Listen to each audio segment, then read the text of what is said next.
ನಮಸ್ಕಾರ ಸ್ನೇಹಿತರೆ, ಕುಬೇರ ಲೋಕ ಚಾನಲ್ಗೆ ತಮ್ಮೆಲ್ಲರಿಗೂ ಸ್ವಾಗತ. ಪಿತೃಪಕ್ಷದಲ್ಲಿ ನಾವು ಕೆಲವೊಂದು ವಸ್ತುಗಳನ್ನು ಖರೀದಿಸಿದ್ರೆ ಅಥವಾ ಕೆಲವೊಂದು ಕೆಲಸಗಳನ್ನು ಮಾಡಿದರೆ ನಮಗೆ ಬಡತನ ಯಾವ ರೀತಿ ಬರುತ್ತೆ ಎಂಬುದನ್ನು ಈ ವಿಡಿಯೋದಲ್ಲಿ ಹೇಳ್ತಾ ಇದ್ದೀನಿ. ಪಿತೃಪಕ್ಷದಲ್ಲಿ ಹೊಸ ಬಟ್ಟೆಗಳು, ವಾಹನಗಳು, ಆಸ್ತಿ, ಸಾಸಿವೆ ಎಣ್ಣೆ ಮುಂತಾದ ಯಾವುದೇ ಹೊಸ ವಸ್ತುಗಳನ್ನು ನಾವು ಖರೀದಿಸಬಾರದು. ಏಕೆಂದರೆ ಈ ಪಿತೃಪಕ್ಷದ ಕಾಲ ಶೋಕ ಮತ್ತು ಸರಳತೆಯ ಸಮಯ. ಜೊತೆಗೆ ಮನೆಯಲ್ಲಿದ್ದ ಹರಿದ ಬಟ್ಟೆಗಳು, ತುಕ್ಕು ಹಿಡಿದ ಹಳೆಯ ವಸ್ತುಗಳು, ಒಣಗಿದ ಗಿಡಗಳನ್ನು ತಕ್ಷಣವೇ ಮನೆಯಿಂದ ಹೊರಹಾಕಬೇಕು. ಏಕೆಂದರೆ ಇವು ಪಿತೃದೋಷಕ್ಕೆ ಕಾರಣವಾಗುತ್ತವೆ. ನಾವು ಯಾವ ವಸ್ತುಗಳನ್ನು ಖರೀದಿಸಿ ಮನೆಗೆ ತರಬಾರದು ಪಿತೃಪಕ್ಷದಲ್ಲಿ ಎಂಬುದನ್ನು ಮೊದಲಿಗೆ ನೋಡೋಣ. ಅದರಲ್ಲಿ ಮೊದಲು ಹೊಸ ಆಸ್ತಿ, ವಾಹನ, ಬಟ್ಟೆ.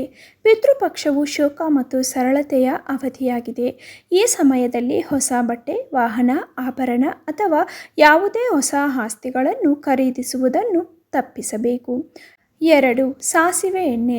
ಪಿತೃಪಕ್ಷದ ಸಮಯದಲ್ಲಿ ಸಾಸಿವೆ ಎಣ್ಣೆಯನ್ನು ಖರೀದಿಸಬಾರದು, ಏಕೆಂದರೆ ಇದು ಶನಿದೇವನ ಕೋಪಕ್ಕೆ ಕಾರಣವಾಗುತ್ತದೆ. ಒಂದು ವೇಳೆ ಅವಶ್ಯಕತೆ ಇದ್ದರೆ ಪಿತೃಪಕ್ಷದ ಆರಂಭವಾಗುವ ಮುನ್ನವೇ ಖರೀದಿಸಿ ಮನೆಗೆ ತರಬೇಕು. ಪಿತೃಪಕ್ಷದ ಸಮಯದಲ್ಲಿ ನಾವು ಯಾವ ವಸ್ತುಗಳನ್ನು ಹೊರಗೆ ಹಾಕಬೇಕು ಎಂಬುದನ್ನು ನೋಡೋಣ ಬನ್ನಿ. ಅದರಲ್ಲಿ ಮೊದಲು ಹರಿದ ಮತ್ತು ಹಾಳಾದ ಬಟ್ಟೆಗಳು. ಪೂರ್ವಜರ ಹರಿದ ಬಟ್ಟೆಗಳು ಅಥವಾ ಹಳೆಯ ಬಟ್ಟೆಗಳನ್ನು ಮನೆಯಲ್ಲಿ ಇಡಬಾರದು. ಇದು ಮನೆಯಲ್ಲಿ ಅಶಾಂತಿಯನ್ನುಂಟು ಮಾಡುತ್ತದೆ ಮತ್ತು ಪಿತೃದೋಷವನ್ನು ಹೆಚ್ಚಿಸುತ್ತದೆ. 2. ಒಣಗಿದ ಗಿಡಗಳು.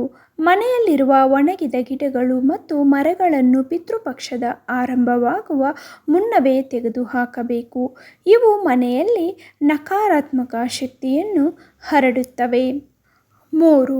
ತುಕ್ಕು ಹಿಡಿದ ವಸ್ತುಗಳು. ತುಕ್ಕು ಹಿಡಿದ ಪೀಠೋಪಕರಣಗಳು ಅಥವಾ ಇತರ ವಸ್ತುಗಳು ಮನೆಯಲ್ಲಿಡುವುದು ಅಶುಭ, ಏಕೆಂದರೆ ಇವು ಪಿತೃದೋಷಕ್ಕೆ ಕಾರಣವಾಗುತ್ತವೆ. 4. ಕಪ್ಪು ಬಣ್ಣದ ಹಳೆಯ ವಸ್ತುಗಳು.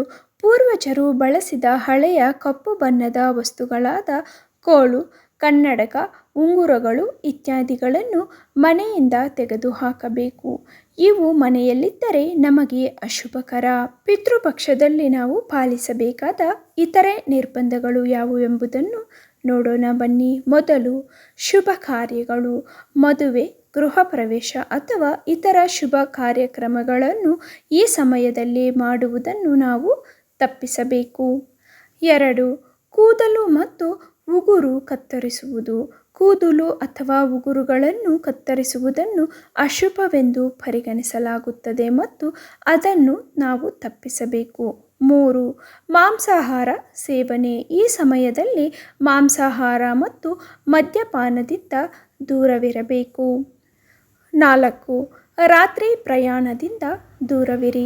ರಾತ್ರಿಯಲ್ಲಿ ಪ್ರಯಾಣಿಸುವುದನ್ನು ಸಾಮಾನ್ಯವಾಗಿ ಪಿತೃಪಕ್ಷದ ಸಮಯದಲ್ಲಿ ತಪ್ಪಿಸಿ, ಏಕೆಂದರೆ ಈ ಸಮಯವನ್ನು ಅಪಾಯಕಾರಿ ಮತ್ತು ಅಶುಭವೆಂದು ಪರಿಗಣಿಸಲಾಗುತ್ತದೆ. 5. ಶ್ರಾದ್ದ ನೈವೇದ್ಯದಿಂದ ತಿನ್ನಬೇಡಿ. ಅಂದರೆ ಶ್ರಾದ್ದ ಆಚರಣೆಗಾಗಿ ತಯಾರಿಸಿದ ಆಹಾರವನ್ನು ಪೂರ್ವಜರಿಗೆ ಅರ್ಪಿಸುವ ಮೊದಲು ಸೇವಿಸಬೇಡಿ. ಈ ಆಹಾರವನ್ನು ಅಗಲಿದ ಆತ್ಮಗಳಿಗೆ ಅರ್ಪಿಸಲಾಗಿದೆ ಮತ್ತು ಅದನ್ನು ಮುಂಚಿತವಾಗಿ ತಿನ್ನುವುದು ಅಗೌರವವೆಂದು ಪರಿಗಣಿಸಲಾಗುತ್ತದೆ.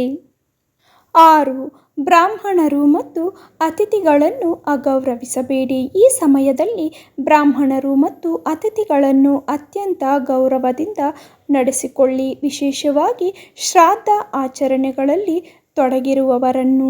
ಅವರನ್ನು ಅಗೌರವಿಸುವುದು ಪೂರ್ವಜರನ್ನು ಅಗೌರವಿಸಿದ್ದಕ್ಕೆ ಸಮಾನವೆಂದು ಪರಿಗಣಿಸಲಾಗಿದೆ.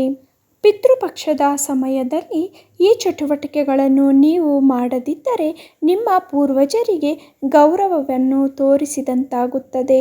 ಈ ಅವಧಿಯಲ್ಲಿ ಮಾಡಿದ ಈ ಆಚರಣೆಗಳು ಅಗಲಿದ ಆತ್ಮಗಳು ಮತ್ತು ಜೀವಂತ ಕುಟುಂಬ ಸದಸ್ಯರಿಗೆ ಶಾಂತಿ ಮತ್ತು ಆಶೀರ್ವಾದವನ್ನು ತರುತ್ತವೆ ಎಂಬ ನಂಬಿಕೆ ಇದೆ. ಐ ಹೋಪ್ ಈ ವಿಡಿಯೋ ತಮ್ಮೆಲ್ಲರಿಗೂ ಯೂಸ್ ಆಗಿದೆ ಅಂದ್ಕೊಂಡಿದ್ದೀನಿ ಫ್ರೆಂಡ್ಸ್. ಯೂಸ್ ಆಗಿದ್ರೆ please like, share and subscribe to the channel. For more videos please visit to the channel. Thank you for watching. ಇಂತಹ ಡೈಲಿ ಅಪ್ಡೇಟ್ಸ್ಗೋಸ್ಕರ ಪ್ಲೀಸ್ ನಮ್ಮ ಚಾನಲನ್ನು ಸಬ್ಸ್ಕ್ರೈಬ್ ಮಾಡಿಕೊಳ್ಳಿ. ಈ ವಿಡಿಯೋ ನೋಡಿದಂತಹ ತಮ್ಮೆಲ್ಲರಿಗೂ ನನ್ನ ಹೃದಯಪೂರ್ವಕ ಧನ್ಯವಾದಗಳು.